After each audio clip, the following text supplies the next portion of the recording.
सज्जनता, सरलता और विद्वता की प्रतिमूर्ति माननीय, नमस्कार आदरणीय। आज बात करेंगे विजुअलाइजेशन से हम सब कुछ कैसे प्राप्त कर सकते हैं। आभासी वास्तविकता, वर्चुअल इंटीग्रिटी, वर्चुअल रियलिटी के विषय में हम आज बात करेंगे। आज यदि चैनल पर नए हैं तो चैनल को सब्सक्राइब कर लीजिए, बेल आइकन्स को प्रेस कर लीजिए। तो इसको करना कब है? जब आप बहुत अच्छा महसूस कर रहे हों और स्वीकार्यता के कंपन का अभ्यास करना चाहते हों, अपने आप में कोई खुशनुमा अनुभव याद कर रहे हों। आप याद रखिए, आप काल्पनिक ब्रह्मांड में रहते हैं और सभी चीजें आकर्षण के नियम द्वारा प्रतिबंधित हैं। आपको वही मिलता है जिसके बारे में आप सोच रहे होते हैं। फिर आपको वो चाहिए या नहीं चाहिए, ये अलग बात हो जाती है। मिलता वही है जिसके विषय में आप सोच रहे होते हैं, क्योंकि जब भी आप किसी वस्तु के साथ काल्पनिक सामंजस्य में होते हैं तो अपने आप उस पर ध्यान केंद्रित किया जाता है और उसकी काल्पनिक सार वस्तु किसी न किसी तरह आपके जीवन अनुभवों में दिखाई देना प्रारंभ हो जाती है। आप कह सकते हैं कि ब्रह्मांड आपके काल्पनिक प्रस्तावों और आपके आकर्षण बिंदु, आपके सोचे जा रहे विचारों और जैसा आप महसूस कर रहे हैं उस पर प्रतिक्रिया दे रहा होता है। ब्रह्मांड आपके अनुभवों में क्या प्रत्यक्ष हो गया उस पर नहीं, बल्कि इनकी जगह आपके फिलहाल प्रस्तावित किए जा रहे कंपनों पर प्रतिक्रिया दे रहा है। ब्रह्मांड के लिए इसमें कोई अंतर नहीं है कि आपके पास वास्तव में 1 करोड़ रुपए हैं या आप अपने पास 1 करोड़ रुपए होने पर विचार कर रहे हैं। आपका आकर्षण बिंदु आपके पास क्या है इस पर नहीं, बल्कि अपने विचारों से संबंधित होता है।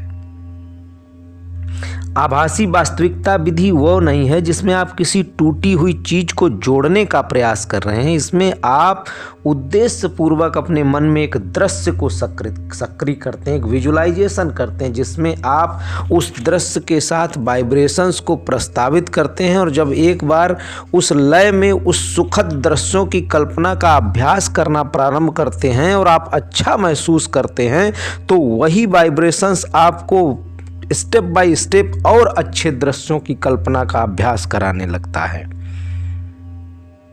और अपने कंपन ज्यादातर उन परिस्थितियों की प्रतिक्रिया स्वरूप प्रस्तावित करना प्रारंभ कर देते हैं। अधिकांश लोगों का जीवन वैसा ही बीतता है जैसा वे देखते हैं। उनमें दिनों दिन कई महत्वपूर्ण सुधार नहीं होता। क्यों? क्योंकि उनके प्रस्तावित विचार उनसे अधिक अलग नहीं होते हैं।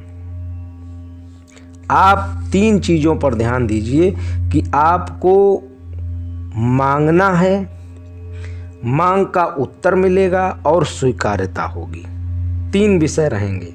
इसमें क्या है कि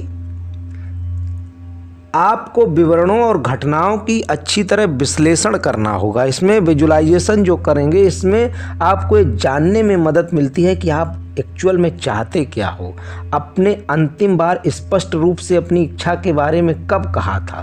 तब जब आपकी स्थिति ठीक नहीं होती है, या अधिक पैसा पाने की इच्छा वास्तव में कब चरम पर होती है? अक्सर जब पर्याप्त धन आपके पास ना हो, जब आप भ्रमित होते हैं, तभी आपको अधिक स्पष्टता की आवश्यकता होती है।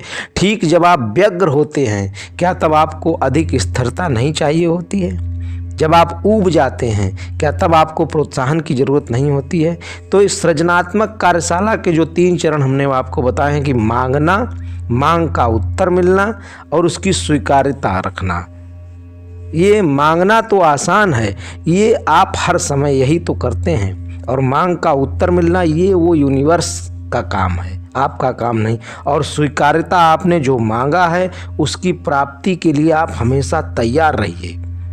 I am in receiving mode, हमेशा आप कहते रहिए I am happy, I am in receiving mode. जब सारे बिल जो भी आपके हैं एक साथ आ जाएं तो आपके पास इन्हें चुकाने के लिए पर्याप्त धन ना हो और आप अपने आप को भयभीत व सशंकित महसूस कर रहे हों, तो कहें मुझे और धन की आवश्यकता है।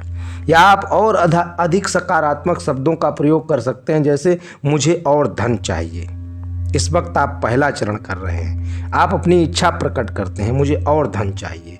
आप निरंतर मांग रहे हैं, आप मांगना कभी बंद ही नहीं कर रहे हैं। आपके भीतर इच्छाओं की जागृत बढ़ती जा रही है।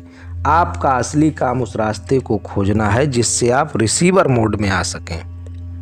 ये सैटेलाइट और रेडियो सिग्नल को प्राप्त करने की इच्छा रखने जैसा होता है। जब आपके वाइब्रेशंस मिल जाते हैं तो आप उस फ्रीक्वेंसी आपकी मैच करने लगती है, तो आप रिसीविंग मोड में आ जाते हैं। हम चाहते हैं कि आप आराम से रहें, अपने को नकारात्मक भावनाओं के बीच में पाकर अपने प्रति इतने कठोर ना हो, नकारात्मक भावनाओं को अपने पास से भगाएं।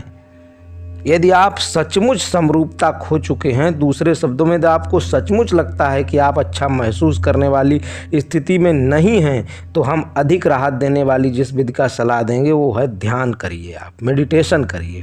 क्योंकि जब आप अपने मन को मौन कर देते हैं तो आपके विचार भी रुक जाते हैं, और जब आपके विचार रुक जाते हैं तो आपके वाइब्रेशन स्वतः बढ़ने लगते हैं। आप अपनी सांसों पर, आती जाती सांसों पर ध्यान केंद्रित कर दीजिए। देखिए आपकी वास्तविकता कैसे बदलती है। ये जीवन अनमोल है और महत्वपूर्ण बात, ये जीवन सिर्फ और सिर्फ एक है। Thank you.